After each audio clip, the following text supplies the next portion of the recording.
all of my life, I never imagined so many books in one place. So many words and stories, great deeds, lost tragedies and bastions of knowledge. I am undone by this place. Oh, well, I am glad you found the section on baked goods fascinating. That grumbling I have been hearing must have been your stomach all this time. Look here. I have been reading this book on dragons. I had no idea there were so many of us all over the world. I wish I had known my parents long enough to know more about my own kind. But maybe I will find a book here that will tell me everything I need to know. Well, I can't help being curious. I've not seen a single living dragon since my parents. I just want to know who I am. Yes, I know I am your friend, and that will never change. No matter how big I get, or how much I learn about myself, you will always be my human. Whoa! The books are flying off the shelves.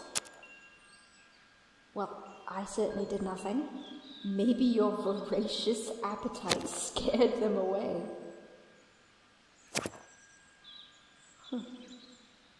They are all floating that way.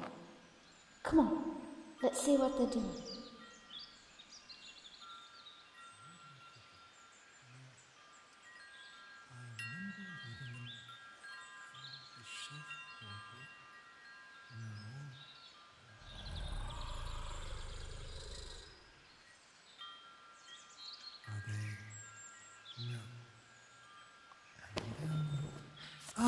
Here they are.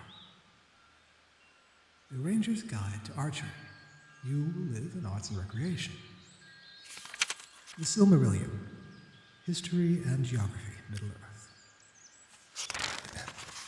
The collected works of Abd el-Hazred. Madness. Off to the restricted section with you, for all good that will come of it. It's a worm. No. A coatl. I had read about them in that book about dragons. Look at him. He is gorgeous. His scales are absolutely stunning. And his feathers, so sleek like an eagle's. I've never been so close to another dragon before. Don't worry. Perhaps he is friendly. Clearly, he needs help finding a book. Maybe he can tell me more about my kind.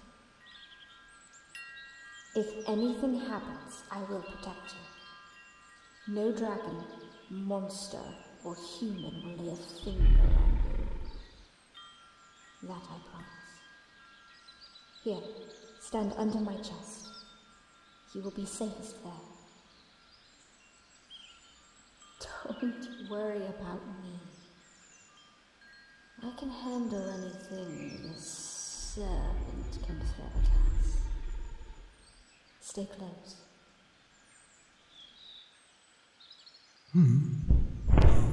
Oh, visitors.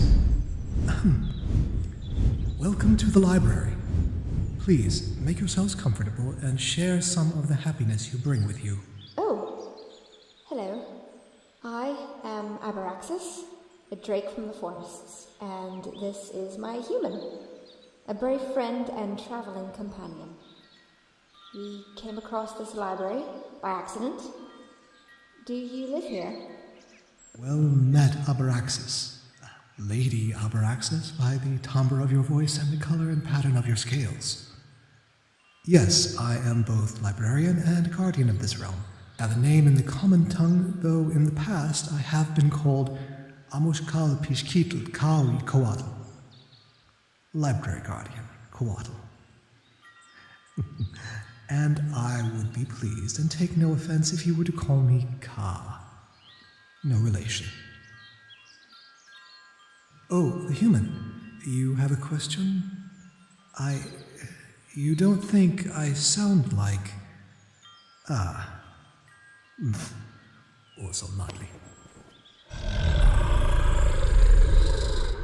Is this suitable? Does it satisfy your expectations of the sibilant speech of a serpent? Lady Abraxas, it is my duty and pleasure to offer you the hospitality of the library. There is plentiful food, and there are private quarters with soft beds for you and your traveling companion. You may stay as long as you wish. That would be lovely. We are poorly provisioned. A meal would do us both well. Please follow me, and I will show the way. The path to the guest chambers will carry us through the Mesoamerican branch. All right, we have an Aztec sunstone, an item of great mystical and spiritual power. It's quite safe so long as the wards are maintained. These basalt stelae are a pristine example of a Mayan long count calendar, rescued from Chichen Itza shortly after its decline and fall. A fascinating people, the Maya. Excellent timekeepers.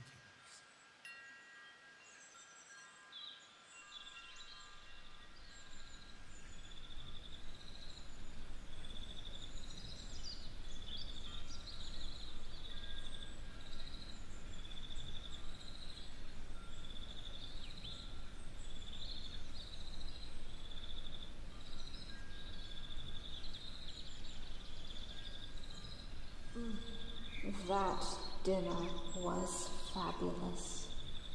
I can't remember the last time I had lamb so delicious.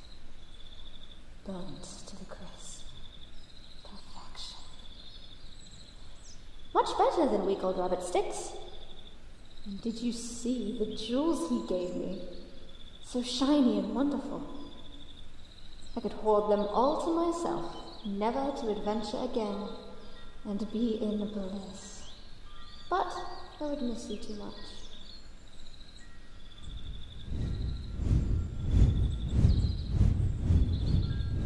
Good evening, honored guests. Are you satisfied with your accommodations? Is there anything you need? You have been most accommodating, and I thank you for it. We've had a long journey, and this has been the most comfortable we have been in a very long time. Wonderful. Then I shall return to my duties. Before I retire, I've brought for you a selection of books you might find interesting. Several treatises on dragon lore from different sources. A codex of dragon magecraft. And something I feel you might find especially appealing, a rare transcription into the common tongue of dragon legends and tales. One could categorize this as something between a history and human fairy tales, as told by the dragons. A book on dragon lore? Would you mind terribly if I could read it?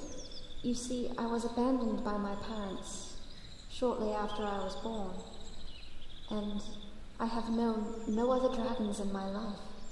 This human has been my caretaker and friend, the only one who's been there for me. If it wouldn't be so much to ask, could I please read the book? No harm will come to it, I promise you. Lady Abraxas, it would be my privilege, my honor, to listen to you read from the Book of Tales. Thank you. Thank you. Let's see. Lore and History of Dragons, Volume 1. Before time and history could recall, dragons had had dominion over the earth and skies. From the north, east, south, and west, dragons came from the cold Rockies, the dark mountains, deep forests, and sunburned seas. Each dragon took the characteristics of their homeland into their very form. The greatest and most noble of those dragons came from the very skies above, ethereal